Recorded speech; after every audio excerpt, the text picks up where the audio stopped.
बहुत बार ऐसा होता है, कोई बच्चा जन्म लेता है और सडनली परिवार में या वो बच्चा स्वयं उसे हेल्थ संबंधी, स्वास्थ्य संबंधी बड़ी समस्या, मेजर प्रॉब्लम आ जाती है।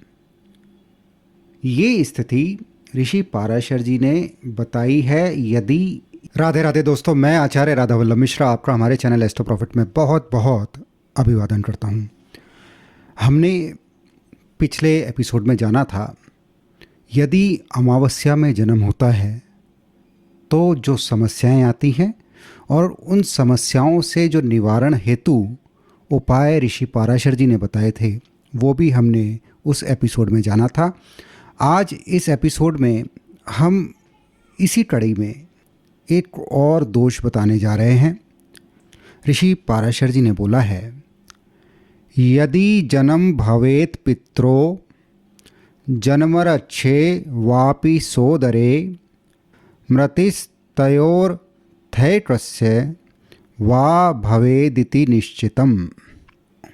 ऋषि पाराशर जी ने बोला है, यदि जो जातक जो पैदा हुआ है वो और उनके पिता अथवा माता अथवा सहोदर अर्थात भाई या बहन एक ही नक्षत्र में पैदा हुए हैं तो ये बहुत ही अशुभ स्थिति है और ऐसे में शरीर पे बहुत ज़्यादा ट्रस्ट होना संभव है।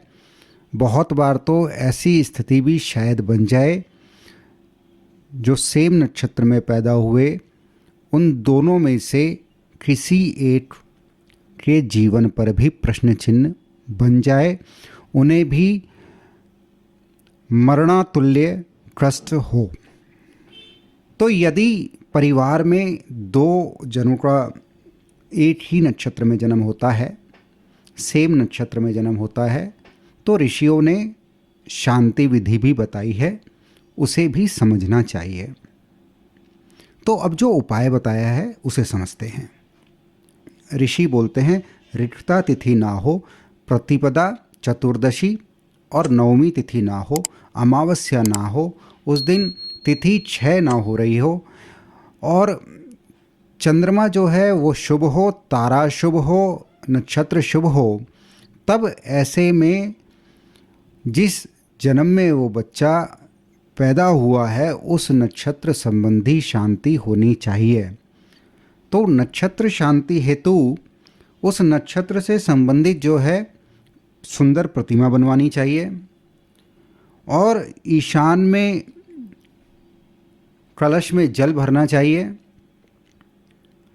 और नक्षत्र के जो मंत्र हैं उस मंत्रों द्वारा जप होने के पश्चात एक माला अर्थात 108 बार घी, तिल, धूप आदि से हवन सामग्री से हवन करवाना चाहिए, हवन करना चाहिए और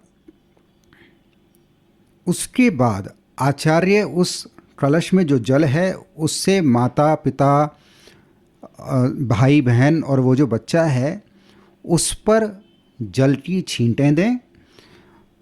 यजमान ब्राह्मणों को भोजन दक्षिणा आदि दे।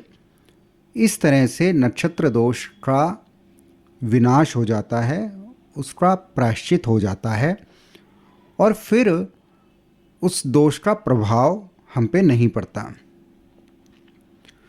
तो यदि हम सही से जन्म पत्री में दोष जान पाएँ, जिस दोष की वजह से परेशानी आ रही है, तो उपाय भी संभव है।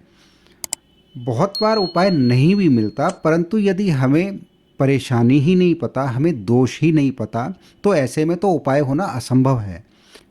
इसीलिए हमारे यहाँ ऐसा बोलते हैं, ये ज्योतिष विद्या, वास्तु विद्या बहुत सरल नहीं है, इसे बहुत पढ़ना और समझना पड़ता है।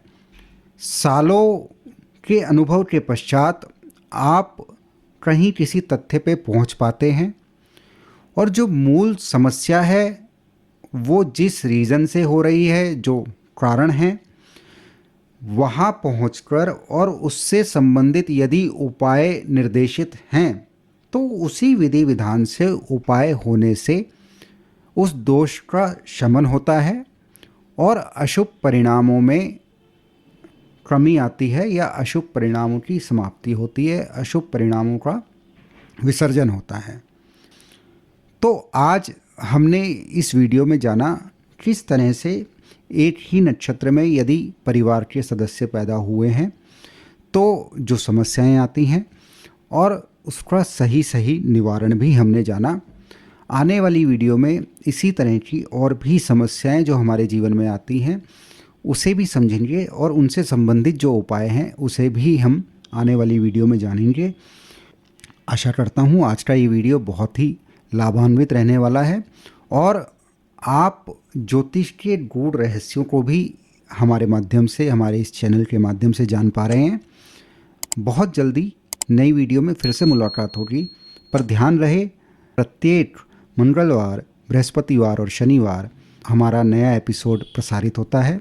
आप अवश्य उसे देखें और अपने इष्ट मित्रों में भी पहुंचाएं। बहुत जल्दी नई वीडियो में फिर से मुलाकात होगी, तब तक के लिए राधे राधे।